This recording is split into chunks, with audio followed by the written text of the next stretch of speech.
السلام علیکم ورحمۃ اللہ وبرکاتہ۔ اللہ پر یقین کا سفر، حضرت موسیٰ علیہ السلام کا واقعہ مجھے بہت پسند ہے۔ اس کی تفصیل قرآن پاک میں دوسرے انبیاء کرام سے مختلف الگ ہے۔ سمجھنے والوں کے لیے اس میں بہت ہی قیمتی راز ہے، اپنے آپ میں ایک بہت بڑا معجزہ۔ آسان نہیں ہے اپنے ڈگمگاتے قدموں کے ساتھ سمندر کے سامنے کھڑا ہونا، جب بے رحم فوج آپ کا پیچھا کر رہی ہو اور آپ کے ساتھ صرف غریب اور کمزور لوگ موجود ہوں جو ہر قدم پر آپ کی اگلی حکمت عملی پر سوال داغ رہے ہوں، جو یہ سوچ رہے ہوں کہ یہ دیوانگی کی حد ہے جو ہمیں موت کے گھاٹ اتار دے گی، جہاں مدعے کا کوئی سوال نہ ہو، کوئی راستہ نہ ہو، ہر سیکنڈ دشمن کو مزید اور قریب کر رہا ہو۔ ایسے میں جان لینا کہ آپ کے پاس تمام اختیارات ختم ہو چکے ہیں، اور پھر ممکنات کا حد میں اس ذات پر اعتبار، اللہ پر یقین جو سب سے اعلیٰ اور ارفع، تمام جہانوں کا خالق، جس کے قبضۂ قدرت میں ہر چیز ہے۔ پھر موسیٰ علیہ السلام نے رب کے سامنے اپنے ہاتھ بلند کر دیے۔ جانتے ہو ہاتھ بلند کرنا کسے کہتے ہیں؟ اپنا آپ اس رب کے حوالے کر دینا۔ یہ ہے دل و جان سے دی گئی وہ گواہی کہ اے میرے رب، نہ تیرا کوئی ذات میں شریک، نہ شفاعت میں، بس ایک تو ہی ہے۔ جب سامنے کچھ نظر نہ آ رہا ہو، جب دشمن سر پر سوار ہو اور لوگ آپ کی راہ دیکھ رہے ہوں، پھر اس رب سے بڑا ہمدرد کوئی بھی نہیں۔ وہ ایسے میں اپنے بندے کو خالی ہاتھ لوٹا ہی نہیں سکتا۔ موسیٰ علیہ السلام کی پکار پر اللہ نے جواب دیا اور سمندر دو حصوں میں بانٹ دیا۔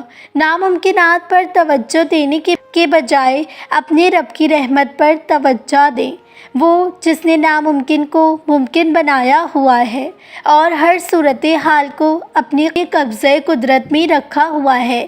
موسیٰ علیہ السلام سے سیکھیں اللہ پر یقین کا سفر۔ مرنے کے بعد کیا ہوگا؟ مرنے کے بعد انسان کو پیش آنے والے مراحل، جن میں برزخ، سور، حشر، حساب، میزان اور پل صراط وغیرہ شامل ہیں، کس قدر تکلیف دہ اور مشکل ہوں گے، اس کا اندازہ ان آیتوں اور حدیث مبارک سے لگایا جا سکتا ہے۔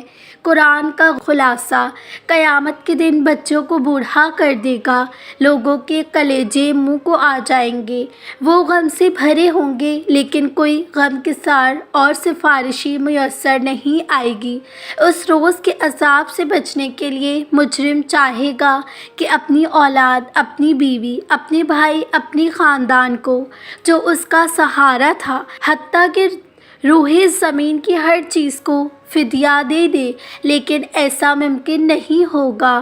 اس روز ظالم افسوس اور ندامت سے اپنے ہاتھ کاٹ کر کہے گا اے کاش میں نے رسول کا راستہ اپنایا ہوتا، ہائے میں بدبخت کہ کاش میں فلاں گمراہ شخص کو اپنا دوست نہ بنایا ہوتا۔ قیامت کے بارے میں آپ صلی اللہ علیہ وسلم کی کچھ احادیثیں ہیں۔ انسان کی پیدائش سے لے کر موت تک جتنی بھی تکلیفیں انسان پر آتی ہیں، موت کی تکلیف ان سب سے زیادہ ہے، اور موت کے بعد آنے والے مراحل کی تکلیف موت سے کئی زیادہ ہے۔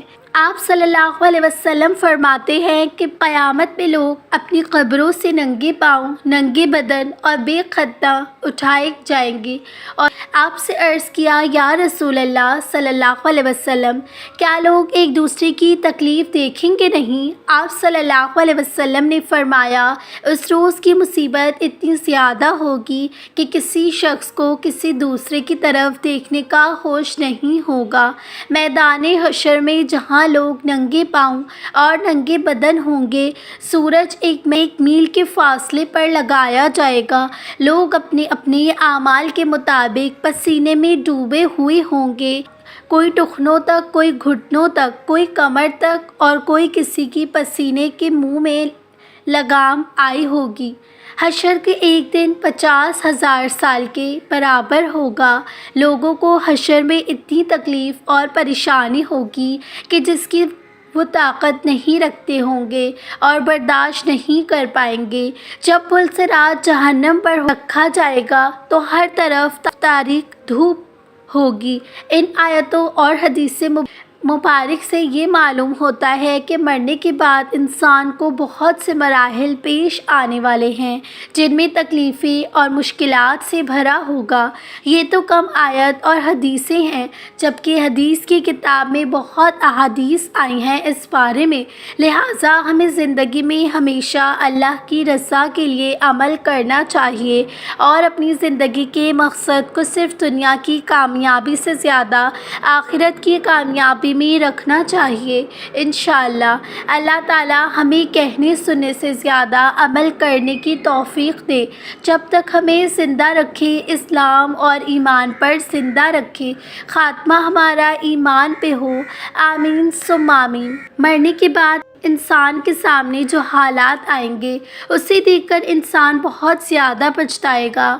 آج ہمارے پاس وقت ہے واپس دین پر آنے کا، تو واپس آ جائے۔ اسلام صرف گناہ سے روکتا ہے اور ایسے کام سے جس میں انسان کا نقصان ہوتا ہے، مگر ہم شیطان کے بہکاوے میں آ جاتے ہیں۔ ہمیں بچنا چاہیے، اپنے آپ کو سمجھانا چاہیے کہ ہماری آخری منزل اللہ ہی ہے۔ ناظرین، امید کرتی ہوں آپ کو آج کی ویڈیو اچھی لگی ہوگی۔ اگر اچھی لگی ہے تو اسے شیئر کرنا نہ بھولیں اور میرے چینل کو بھی سبسکرائب کر دیجیے تاکہ میری ہر نئی آنے والی ویڈیو کا نوٹیفیکیشن آپ تک ضرور پہنچے۔ جزاک اللہ خیرہ۔